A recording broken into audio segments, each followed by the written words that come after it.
पित्रे ब्रह्मोपदेष्ट्रे मे गुरवे दैवताय च प्राप्याय प्रापकायास्तु நம ஸ்ரீரிதயே நமஹா. அன்புள்ள விஜய் தொலைக்காட்சி நேயர்களே, உங்கள் அனைவருக்கும் என்னுடைய வணக்கங்கள் மற்றும் இதயம் கனிந்த இனிய நல்வாழ்த்துக்கள். அன்னை லக்ஷ்மி தேவியின் சகஸ்ரநாமத்திலே இப்பொழுது நாம் 433வது திருநாமத்தை சுவைக்கப் போகிறோம். திருமங்கை ஆழ்வார் திருநாங்கூர் என்கிற திவ்யதேசத்துக்கு எழுந்தருளினார். அங்கே உள்ள எம்பெருமானை வழிபட்டார், மங்களாசாசனம் செய்தார். அந்த எம்பெருமானை பற்றி ஒரு பதிகம் பாடத் தொடங்கினார். தொடக்கத்திலேயே ஒரு அழகான சொல்லை இட்டார். நந்தா விளக்கே அளத்தற்கரியாய் நாரணாரணனே என்று. நந்தா விளக்கு என்றால் என்ன? அதாவது அந்த காலத்திலலாம் எண்ணெய் இல்லை இட்ட விளக்கு தானே.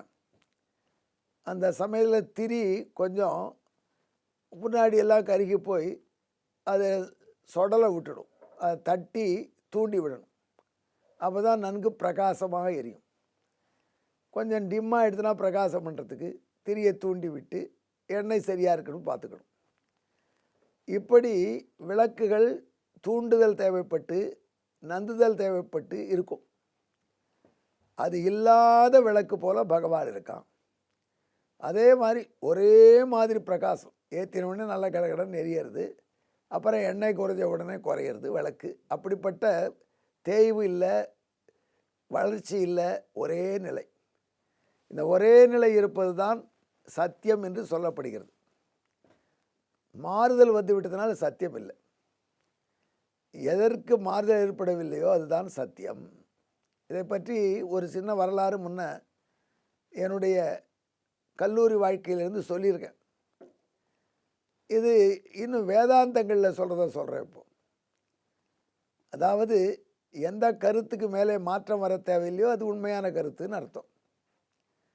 அதற்கு பகவத்பாதர்கள் சம்பிரதாயத்தில் ஒரு எக்ஸாம்பிள் கொடுப்பார்கள். ஒரு மனுஷன் இருட்டில் போகிறான், நல்ல இருட்டு, ஏதோ தூரக்கேர்ந்து பார்க்குறான், பார்த்தா வளைஞ்சு நெளிஞ்சு ஒன்று தரையில் கிடக்கிறது. ஐயாவுக்கு கிள்ளி பிடிச்சிடுத்து. பாம்பு பாம்பு அப்படின்னு பதறிடான்.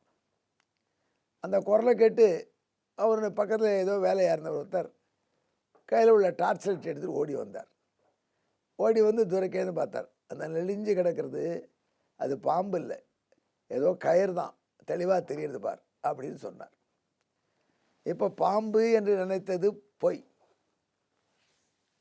பழுதை என்று நினைத்தது உண்மை. ஏனென்றால் பாம்பு என்கிற ஞானத்தை அடிச்சுண்டு பழுதை என்கிற அறிவு வந்துடுத்து. ஆனால் இன்னும் கிட்டக்க போய் பார்த்தா அந்த கயிறுக்கு எடுயா, நல்ல கயிறாக இருக்கு போல் மூட்டை கட்டலாம் அப்படின்னு சொல்லி அந்த கயிறு எடுக்க போனால் தான் தெரிஞ்சுது கயிறு இல்லை. அங்கே நம்ம மேஸ்திரி என்ன பண்ணிட்டாரு, அந்த பிளாஸ்டர் பண்ணும்பொழுது கொஞ்சம் எச்சரிக்கையாக பண்ணலை. அதனால் தரையில் கிராக் விழுந்து வளைஞ்சு அது தூரக்கேருந்து பார்க்குறச்சே பாம்பு மாதிரியும் அல்லது பழுதை மாதிரியும் தெரிஞ்சுது.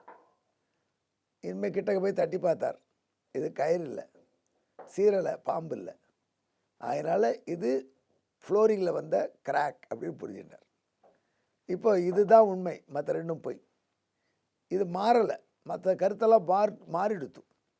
எது மாறுகின்றதோ அது பொய், எது மாறாமல் இருக்கிறதோ ஒரே போல அது உண்மை.